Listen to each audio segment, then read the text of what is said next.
सार्वजनिक रामलीला एवं दशहरा पर्व समिति पुरानी गल्ला मंडी गुना के तत्वाधान में चल रही रामलीला के 7वें दिन की लीला में माता कौशल्या और महाराज दशरथ जी से आज्ञा लेकर राम लक्ष्मण और माता सीता रथ में बैठकर वन को जाते हैं। तब अयोध्यावासी पुरजन राम को साथ हो लेते हैं। तब प्रभु योग माया से सबको निद्र में करके रघुबीरपुर पहुंचते हैं।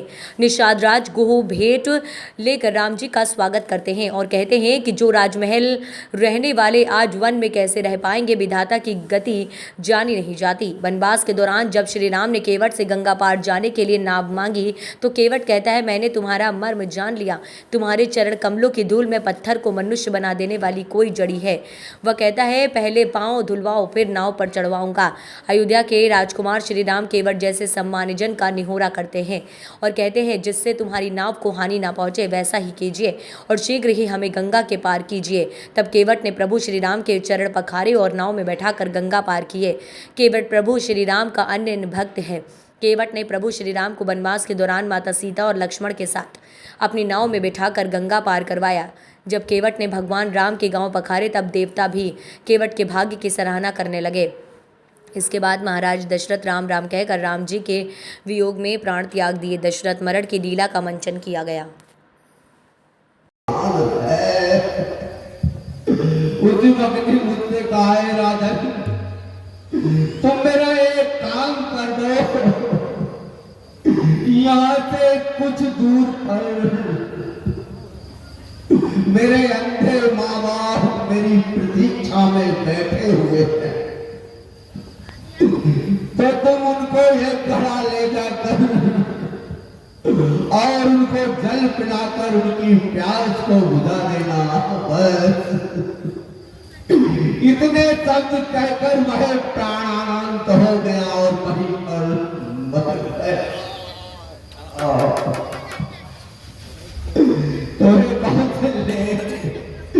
मैंने घड़े को लेकर और फिर अपने लड़खड़ाते हुए कदमों से उस अंधे माँ बाप के पास आया।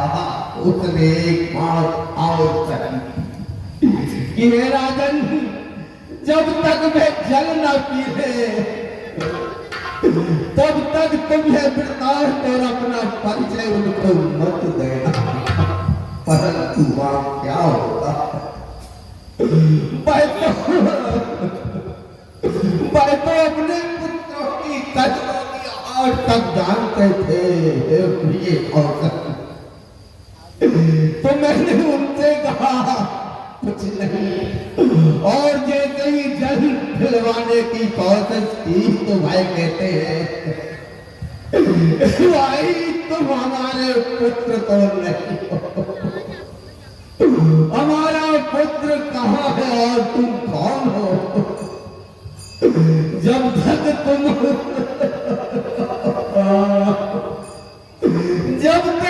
अपने पुत्र का, हमारे पुत्र का वृतांत नहीं कहोगे और अपना परिचय नहीं दोगे, तब तक जल हम ग्रहण नहीं करेंगे। और मैंने कहा, भैया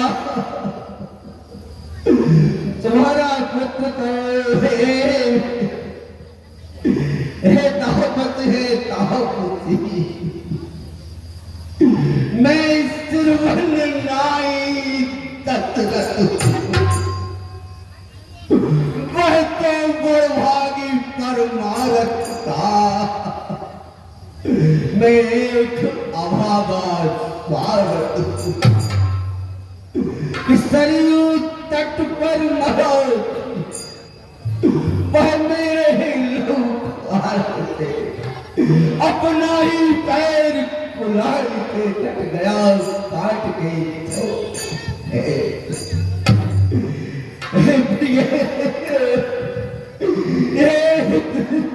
देखकर मैं बहुत भयभीत हो गया और उसने कहा, हे राजन, हम यह जल नहीं पिएंगे क्योंकि हमारा पुत्र इस से चला गया तो हम भी हमें इस लोक को जाने वाले हैं। परंतु वैसे तो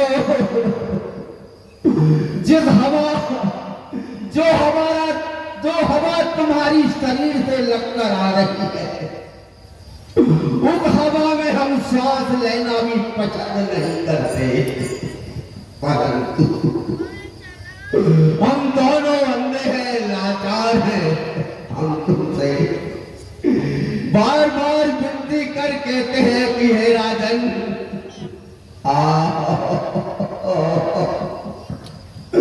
कहीं से लकड़ी इकट्ठी करके आओ, एक चिता बना दो और उसमें अग्नि प्रज्वलित करा दो। प्रिय कौशल्य, मैंने वहां से लकड़ी बटोर कर और एक चिता तैयार कर दी और बैठा पति पत्नी अंधे मामा उस चिता पर बैठकर उन्होंने कहा, हमारे पुत्र के शव को हमारी गोदी में रख दो।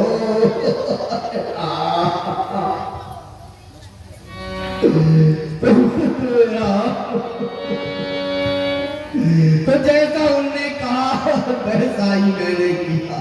पुत्र तरुण को उठाकर उस चिता में उन्होंने माँ बाप की गोदी में रख दिया और कहा कि हे राजन, अब इसमें अग्नि लगा दो। और उस अग्नि की लपटों में जलने लगे। फिर उन्होंने कहा, हे राजन, हम तुमको श्राप देते हैं कि जिस प्रकार आज हम पुत्र वियोग की अग्नि में जलकर राख हो रहे हैं, उसी प्रकार तुम भी पुत्र वियोग में तड़प तड़प कर अपने प्राण दे दोगे। हाय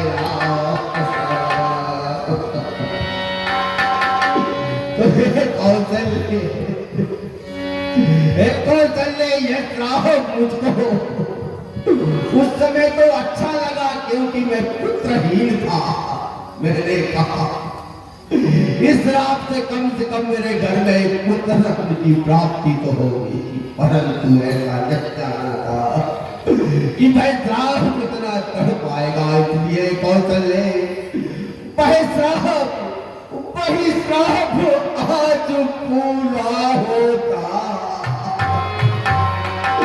वही श्राप आज पूरा होता मुझको दिखलाई देता है। लो आप पहुंचा अब निकट वो